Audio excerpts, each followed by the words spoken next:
Hey, Yo, moi c'est Léa moi c'est Alex. et aujourd'hui on va faire quelque chose d'un peu différent. Donc on va partager avec vous déjà ce qu'on a pensé du film K-pop Demon Hunters et on va en même temps plastifier un jeu de société. Pour ceux qui ne savent pas, on aime beaucoup les jeux de société si ça ne se voit pas. Voilà.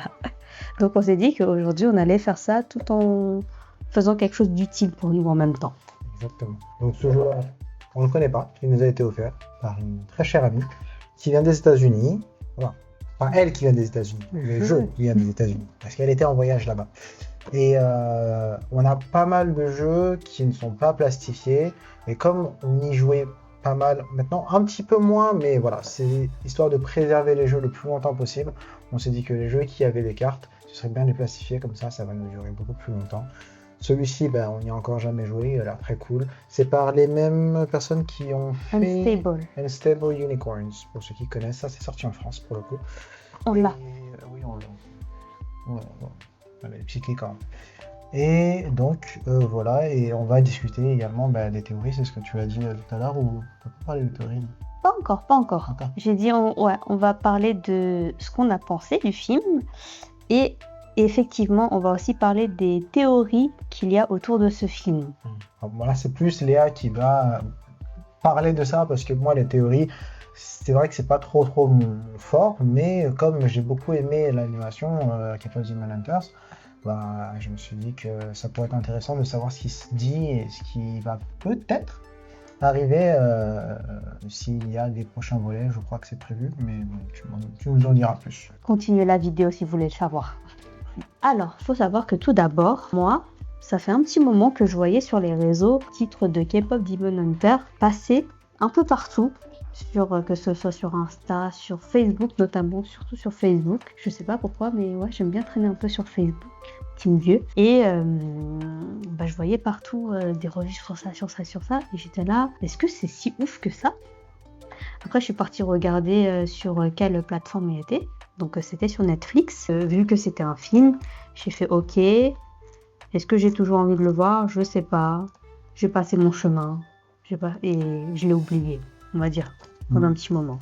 Et c'est moi, pour le coup, qui voyais beaucoup sur Insta ou TikTok, je sais plus, je traînais sur une de ces deux plateformes. Et il y avait une reprise du Tease for Golden par une autre personne qui n'est pas du casting de K-pop Demon Hunter.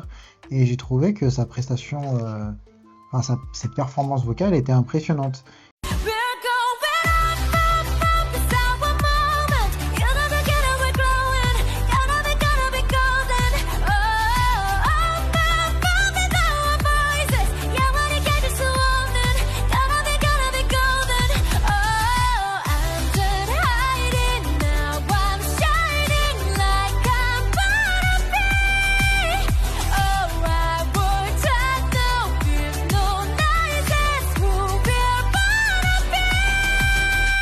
Et je voyais partout K-pop Demon Hunters.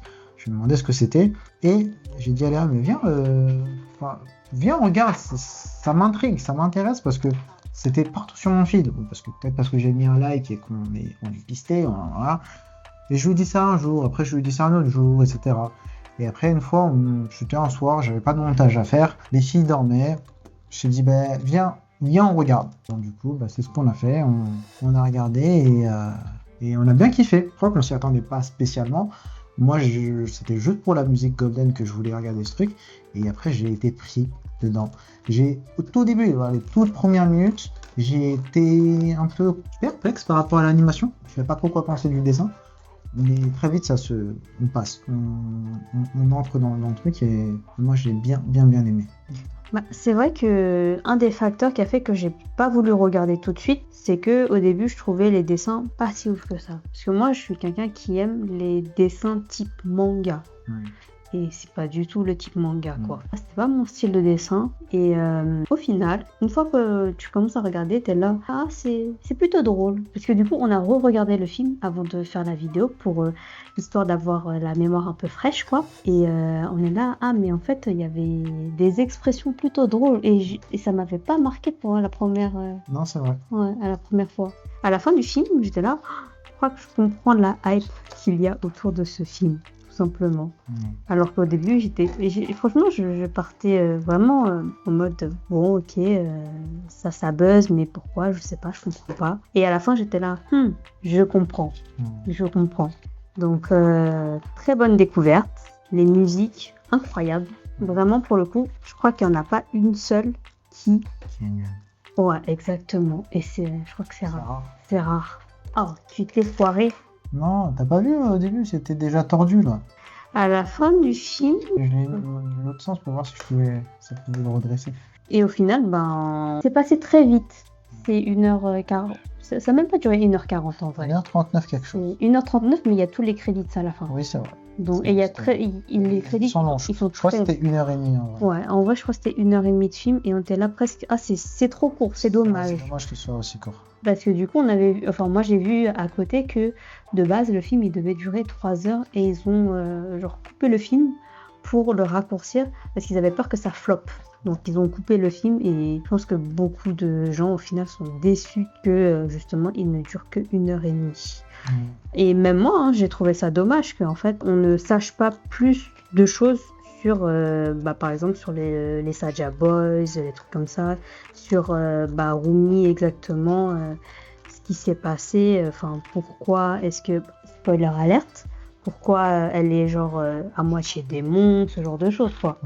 On sait juste que sa mère était une chasseresse, mais on sait pas, son père, on sait que du coup c'est un démon, mais ils l'ont pas du tout évoqué, par exemple. Et il y a plein de choses qui ont été omises, et c'est dommage en fait d'avoir coupé autant de choses alors que en fait il y avait beaucoup de choses à développer. Mais bon, je comprends, eux-mêmes je pense qu'ils s'y attendaient pas. Non, clairement.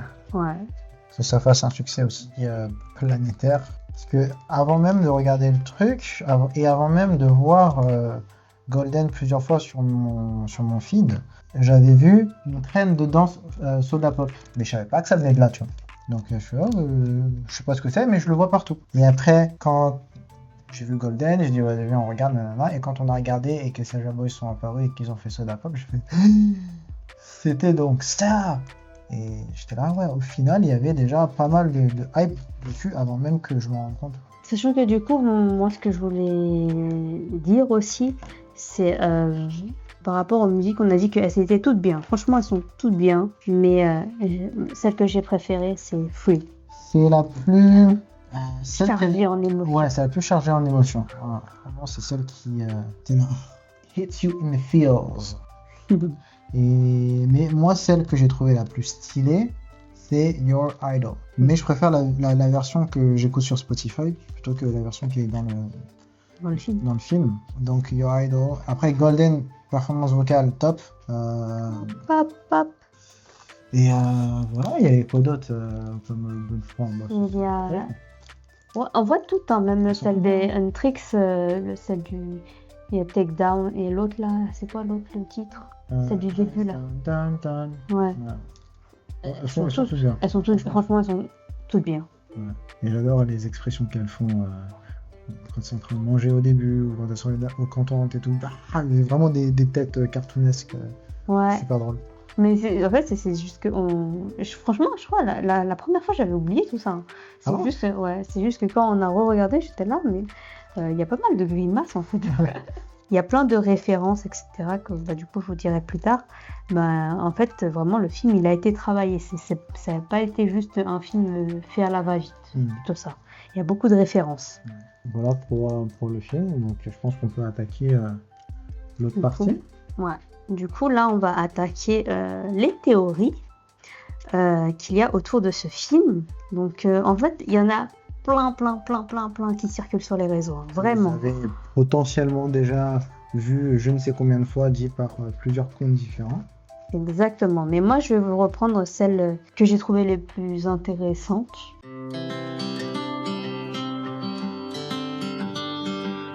Première chose. Tout à l'heure, on parlait du fait que l'histoire de Rumi n'a pas été développée. Et l'une des théories qu'il y a autour de Rumi, c'est qu'en fait, oui, on sait que sa mère, c'est une chasseresse, on le voit dans le film, on voit sa photo, etc.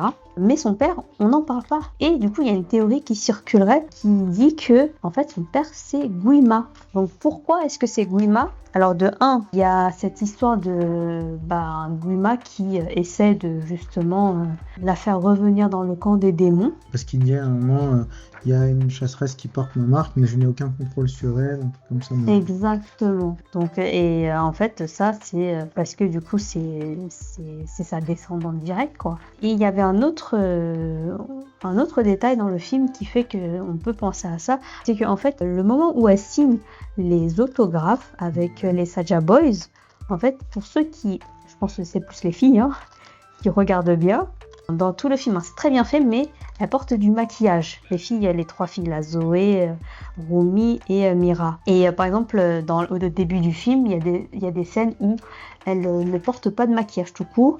Il y a des scènes où, par exemple, quand elles font des live performances et tout, etc., notamment sur Golden et tout, elles portent du maquillage doré, du fard à paupières doré, etc. Et du coup, sur cette scène où elle signe les autographes, et au moment où du coup ces marques de démons commencent à ressortir de plus en plus, et son maquillage, il y a du violet et du rose, qui rappelle en fait les flammes de Guima.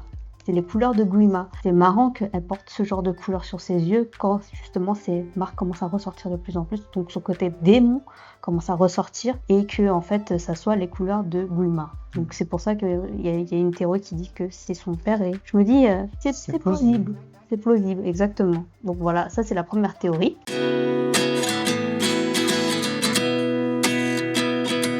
La deuxième théorie que j'ai trouvée intéressante, c'est celle de Zoé. Zoé qui serait du coup, ceux qui ont vu le film, pareil, spoiler, qui serait la petite sœur de Jinoo. Donc on sait que Zoé a été une petite fille qui est orpheline. Alors c'est vrai que je me dis, on ne sait pas ce qu'elle est devenue, sa mère. Je crois pas qu'ils le disent. Mais on la voit plus après, de toute façon. Ouais, on n'entend plus parler. Exactement. On sait que du coup, elle est orpheline.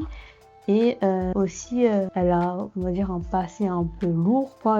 On ne sait pas si elle est juste orpheline ou si elle a été abandonnée, du coup. Jinoo, il raconte dans son histoire qu'il a abandonné sa mère et sa petite sœur. Et en fait, c'est vrai que quand on regarde les images de Zoé et de la petite sœur de Jinoo, même si c'est quand elle est petite, elles se ressemblent. Ouais, il y a des similitudes. Franchement, elles se ressemblent, quoi. Alors que quand tu regardes tous les autres personnages dans le film, tu vois que vraiment que chacun a une caractéristique distincte. Enfin, les personnes ne se ressemblent pas. Il n'y a pas genre même les steaks. Il y a ça et il y a un autre truc qui pourrait aussi confirmer cette théorie. C'est à la fin du film, quand Zoé, elle porte justement du coup le sweater. Ouais, le pull. Moi j'allais dire le pull. Le pull, le sweat, ce que vous voulez, avec du coup la tête du tigre de Jinoo. Pourquoi, les gens, on est là, pourquoi est-ce qu'elle porterait son effigie alors qu'en fait, techniquement, de un, c'est une chasseresse, et en plus de ça, elle n'avait aucun lien de base avec Jinoo, quoi. Mais du coup, en fait, si, elle a un lien avec lui pour porter ce sweat. Pour continuer par rapport à ça, il y en a qui disent que le fait aussi qu'elle soit, entre guillemets, plus aimable envers les Saja Boys et qu'elle soit sensible à leur musique, elle aurait potentiellement reconnu son frère d'une manière inconsciente.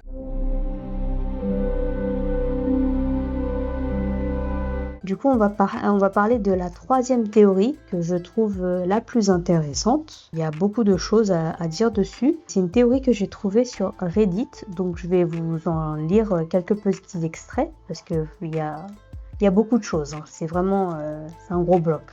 Donc on vous laissera aussi le lien du Reddit si vous voulez lire la théorie entière. Mais je vais vous lire les passages que je trouve le plus intéressants. Alors déjà, le Golden Trio est un clin d'œil au groupe de filles de K-pop de première génération, The Kim Sisters, The He Sisters et SES.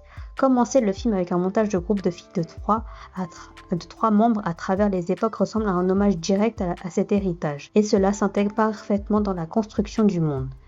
Every generation A new trio of hunters is chosen to fulfill our ultimate duty. A barrier so strong it is impenetrable that will keep demons and Kima from our world. Donc avec le succès du film sur Netflix, je suis sûre à 90% qu'une suite arrive. Ça a été confirmé par Netflix, qu'il y aura un deuxième film. Et du coup, ma théorie est qu'ils ajouteront un autre membre au Golden Trio. Je m'attends à ce que le deuxième film fasse écho à l'évolution vers les groupes de K-pop de deuxième et troisième génération, en particulier le trope Power of Four, donc 21, Blackpink. En tant que personne qui a grandi avec Winx Club, Sailor Moon, Powerpuff Girls, Totally Spies, Power Rangers, X-Men, etc., ça colle. C'est un mouvement narratif classique dans lequel un nouveau membre rejoint le groupe principal apportant de nouveaux pouvoirs ou perspectives pour aider à vaincre un méchant plus fort. Donc personnellement, j'ai aussi grandi là-dedans, donc je suis d'accord. Je sais pas si toi t'as regardé, mais par exemple, Totally Spies, il y avait une quatrième membre qui était arrivée. Oui. Je sais pas si tu te souviens, Oui. je sais plus son nom, mais elle était habillée en bleu. Oui, c'est Ouais. bon. Et c'était une étrangère aussi. C'est une étrangère? C'était une étrangère, c'était une asiatique. Dans les Super Nanas, pareil, il y avait une quatrième membre. Je sais pas si tu te souviens. Ça non. Il y avait une quatrième membre. Après, Winx Club, j'ai pas trop regardé. Mais Sailor Moon, ouais, il y a eu plein d'autres Sailor Moon qui sont arrivées aussi par la suite. Elles sont pas juste trois. Oui. De base, c'est ces trois. C'est Bunny, la fille qui contrôle le pouvoir des eaux, là, et celle le feu, Mars. Et après, tu as eu d'autres, la verre, etc., tout ça, là, qui sont arrivés. Ça, c'est intéressant, mais on peut passer vite fait. C'est que l'or, c'est un thème visuel central dans le film. C'est vrai qu'il parle beaucoup de la couleur or. Donc, c'est une couleur d'accentuation unificatrice qui traverse les tenues décontractées du trio, les liant tout en laissant leur couleur individuelle se démarquer. Donc Rumi elle porte du blanc, Zoé porte du turquoise azur et Mira porte du noir. Donc et c'est pas des couleurs aléatoires apparemment. Ça correspond du coup aux 4 gardiens. Donc dans la mythologie sino-coréenne, on les appelle aussi les 4 dieux ou les 4 bêtes auspicieuses. Le tigre blanc de l'ouest, le dragon azur de l'est, la tortue noire du nord et l'oiseau vermillon du sud. Donc Rumi elle représente le tigre parce qu'elle a des rayures. Zoé elle représente le dragon d'azur parce que du coup elle fait des postures pendant les combats où justement elle a des espèces de lames. Elle en a 6 et du coup ça fait comme les griffes d'un dragon. Et t'as Mira qui porte une épaulette noire sur son haut, donc c'est plus subtil, mais ça symbolise la carapace de la tortue. Can't wait to keep up and stare at the ceiling. I already picked out a movie for us. It's actually a list of 700 2-second videos I want you to watch all about turtles. Sounds super boring. I'm so down. Et du coup, il manque une personne, c'est l'oiseau vermillon, le phénix. Et c'est vrai que les couleurs de Bulma ne sont pas genre... Parce que quand tu t'attends à un démon, tu t'attends à du rouge en général. Ouais. Sauf que Bulma, il n'a pas une couleur rouge. Non, c'est le violet. Oui.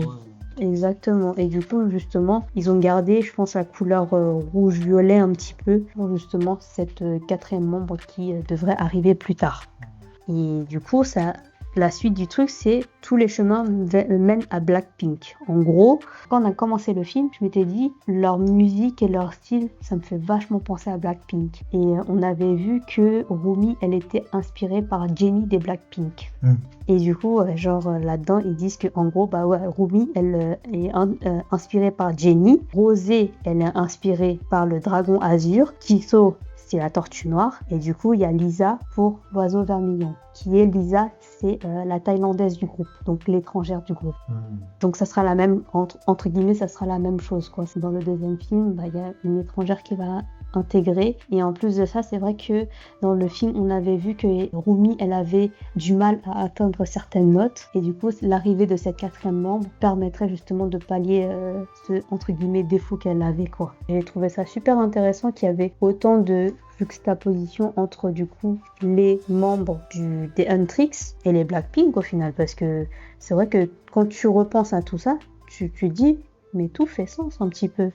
Moi je suis là, franchement, alors je savais pas que de base les Blackpink représentaient un des gardiens, mais quand tu relis tout ça, t'es là, Oui, c'est vrai que ça se peut. Et que du coup, quand j'ai lu ça, je me suis dit, je pense que du coup, dans le deuxième film, pareil, il y aura vraiment l'arrivée d'une nouvelle personne et du coup d'une étrangère. Alors, est-ce que ça sera une Thaïlandaise aussi? Ça, je ne sais pas. Mais ce qu'on peut être quasiment sûr, c'est que ça sera une étrangère et pas une Coréenne. Voilà.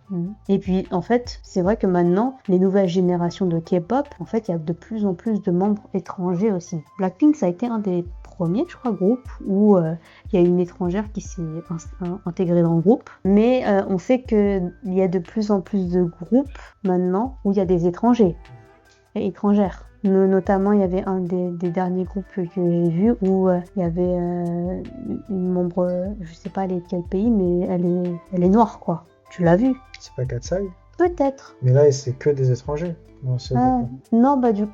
c'est par l'industrie, il me semble, si je dis pas de bêtises, parce que mais c'est sûrement mieux, mais je crois que c'est par la même industrie qui s'occupe de BTS en collaboration avec une autre agence ou je ne sais pas quoi. Et dedans, il y a une Suisse, il y a une américaine, enfin une asiatique, mais américaine. Et il y a encore d'autres personnes, mais c'est que des étrangers. Il me semble pas qu'il y ait une coréenne dedans. Si c'est Katsai. Et je les vois, mais j'ai jamais écouté leur truc. Mais j'en ai entendu parler parce que c'était passé il y a pas longtemps, comme ça. Mais en tout cas, c'est que dans les nouvelles générations de K-pop, tu as de plus en plus d'étrangères qui viennent faire de la K-pop, quoi, en gros. Et qui ne sont pas coréennes. Et je pense que quand elle dit qu'en fait à travers le film on voit en fait l'évolution de la K-pop, c'est ça aussi, c'est que la K-pop depuis la première génération à aujourd'hui, elle a vachement évolué, quoi. C'est plutôt ça. C'est qu'elle c'est presque genre elle est presque devenue internationale.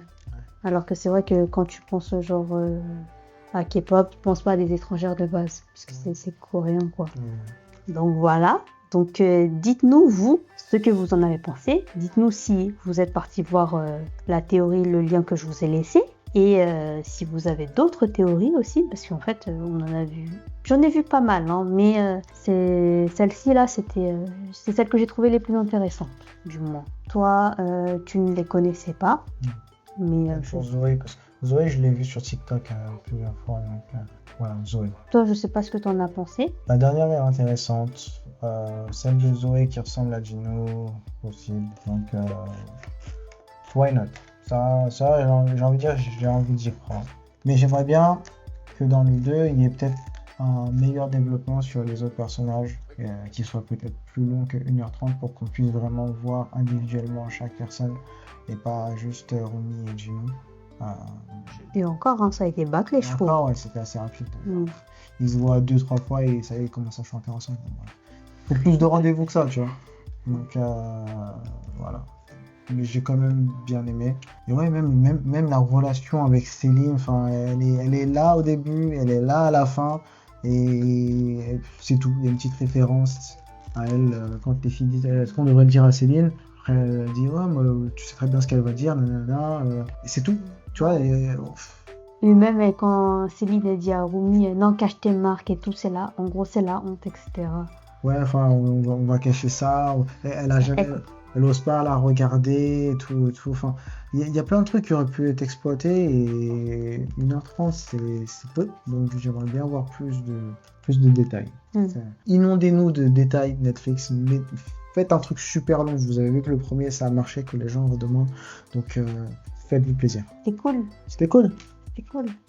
Ouais. On va avoir des t-shirts, c'était cool. Ouais. On pourrait, hein. Ouais. Du coup, c'était cool. On se dit à la prochaine. C'était Léa et Alex. Ciao.